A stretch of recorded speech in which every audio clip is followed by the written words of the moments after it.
Thank you. Appreciate it. All right, we are joined by Indiana head coach Mike Woodson, along with Kel'el Ware and Anthony Leal. Coach Woodson, we'll start with an opening statement, then we'll go to questions for the student athletes. Coach. The only thing I got for you is both teams played extremely hard. Their team is well coached. They've kind of had our number the last few years. And I thought our guys fought from the very beginning to the end. I mean, it was just one of those type of games, an ugly game. But we made the plays that we needed to make coming down the home stretch. Questions for the student athletes. We'll start with Zach on the front row middle, and we'll go to Tom behind him. Kel'el, obviously no Trey tonight. What does it mean to get the performances you did from guys like Anthony with some big buckets? Gabe hit a couple big threes. X had a lot of assists. Just basically steady backcourt play, even with a guy out injured. Even with one guy out, we always got to come together as a team and just play together and lock in on defense and just be able to execute the offense well to be able to just come out with a W. We'll go to Tom in the second row, then we'll go to Todd in the front row here. Anthony, on that final possession, can you just kind of describe what was going on there and what you saw and just how it all turned out and how good that feels the way it turned out? I mean, I know with the shot clock running down and everything that, we're going to get a chance to get a shot, but the odds of that shot going in aren't always high, but the odds of losing on a tip-in or a rebound is something that we talk about a lot on defense. If there's a buzzer beater, we got to be boxing out. So I knew that if he did happen to miss a shot, to go in there and be able to try to make something happen was a possibility, and I'm blessed that I was able to do that. Front row, left side, Todd. Anthony, can you talk about, just for all the guys guarding out on the wing, the defensive mentality you had to have to keep Ace Baldwin, for example, to 3 for 15 from the floor? Kind of explain the approach you had.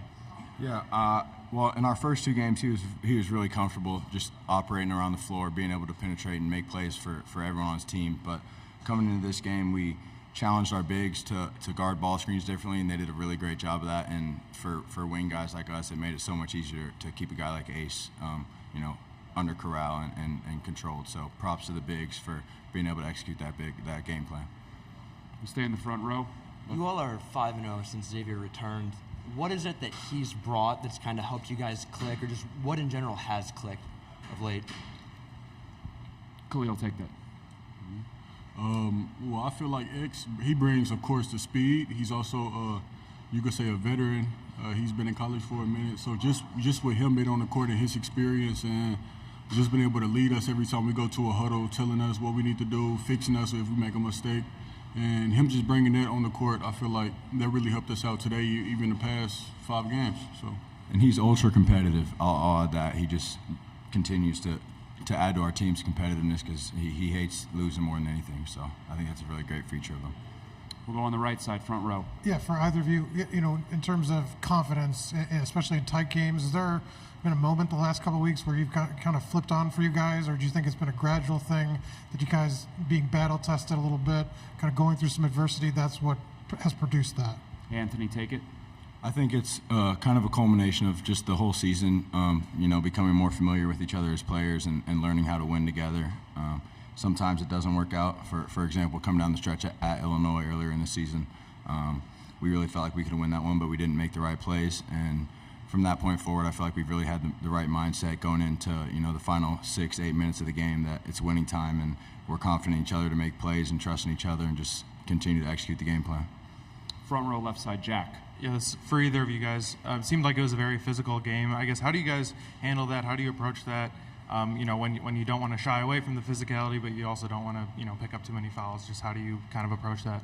Kel'el. You got to play smart. Just try to play smart, not try to foul the opponents, and that's really it. Just play smart, I would say. Stay in the front row, middle, Mason. Anthony, it seems like down the stretch when Penn State had to go small kind of due to foul trouble, it seems like you guys really tried to hammer the post a lot on offense. Knowing that you have Kel'el and Malik down there on the low post, what does that do for you guys' offense? Yeah, I mean, in my opinion, they're two, all-conference bigs, and our game plan since the beginning of the season has been to play through them, and they've become so comfortable with each other, similar to how Race and Trace were last year, just to be able to play off each other. And I think that there's not, many front courts in the league or in the country that can really compete with them when they're playing the way that they do. So, we embrace them and we know what they're capable of. So we're just going to keep, playing through them. Take one more for the student athletes. Second row, left side. Anthony, what was that conversation like in the huddle late in that game before your tip-in? Who talked the most, and what was that like? Well, Coach Woodson always talks the most during our huddles. You know, it's a good thing, though.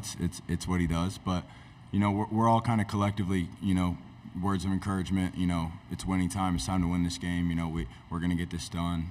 You know, talking about different coverages and what we're executing. But just I think that we're, you know, as a team, we're leading together. And there's not just one person who's taking everything, but everyone kind of pushes off each other. And I think that's a great quality that we've started to develop.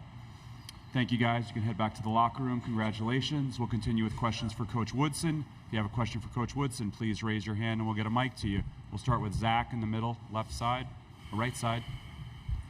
I guess, Mike, a similar question, especially about the veterans you had in the backcourt. You know, we talked about Ace Baldwin, obviously the play Anthony makes late on. Just without Trey, the steadiness of guys like Anthony and X just kind of giving you, you know, even on a night where maybe shots aren't falling in either direction, very much kind of key plays. Well, you know, the fact that the game was such an ugly game, neither team could really make shots. You know, I expect X and Anthony to lead. You know, they're seniors. I mean, that's what seniors should do after going through a program or playing college basketball for a number of years. And, you know, X is not fully there, you know, because he just hadn't played a whole lot, but hell, we played him 37 minutes tonight. And I just think his presence on the floor changes our team. But I thought tonight overall defensively, what we set out to do was really, really good tonight for 40 minutes, I thought.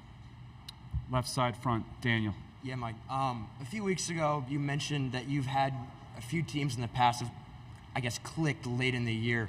This year's team has kind of followed a very similar path. What is it about this team that's kind of enabled this late success?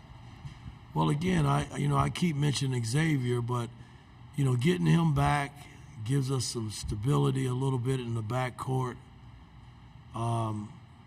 And defensively, we've picked up.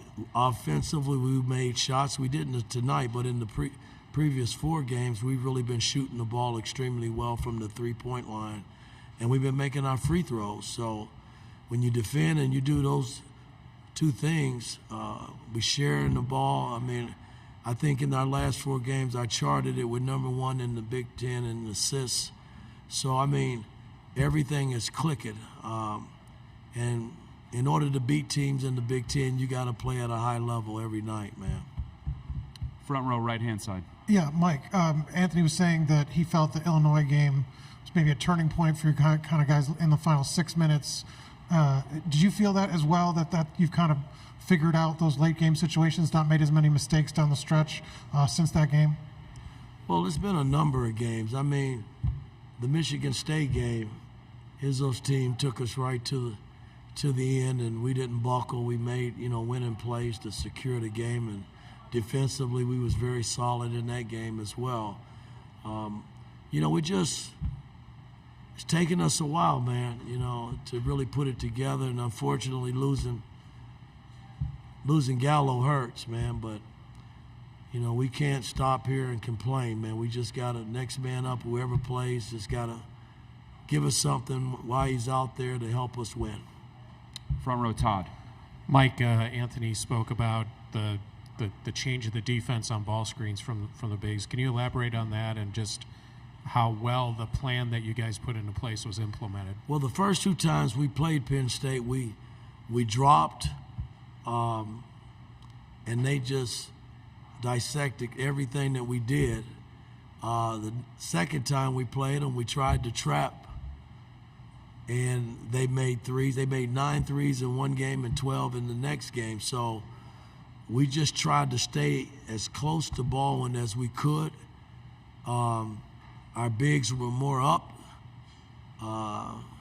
where he actually saw bodies, and we tried to play in to get out, and we guarded the three-point line extremely well. They shot it well last night, and tonight we were really good in guarding it.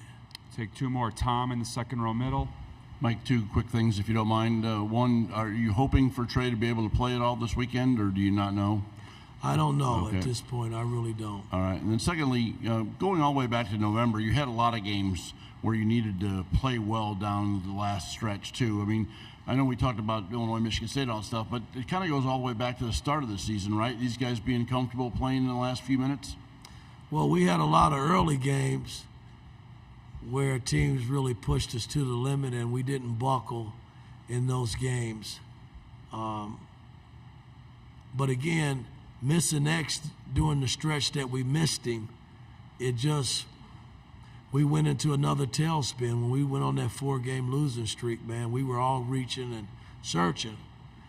And, you know, the last few games we've been able to flip it and turn it around, and that's pretty good for our ball club. We'll finish with Jack in the front row left. Yeah, Mike, I think on senior day you said that Anthony has kind of always stayed ready, even in seasons where maybe he hasn't played as much. Could you kind of expand on that? What does that look like specifically? How do you know he's always ready, and how good does it feel to, him to have some game winners like he's had this year? Well, coming from the NBA, the 34 years that I spent there, we call that a pro, a true pro. And he has hung in there with me because he hadn't played a whole lot. But in practice, he comes to work every day, and he knows everything that we're doing on both sides of the ball. So from a coaching standpoint, we feel comfortable knowing if we throw him in there, he's not going to embarrass us, himself or our team. And he's coming and giving us a hell of a lift. And the night was, he hits the biggest shot of his college career, the putback. So that's beautiful for him, I think, in terms of the hard work that he's put in. I couldn't be more proud of him, man. All right. Thank you, Coach. Appreciate it. We'll see you tomorrow.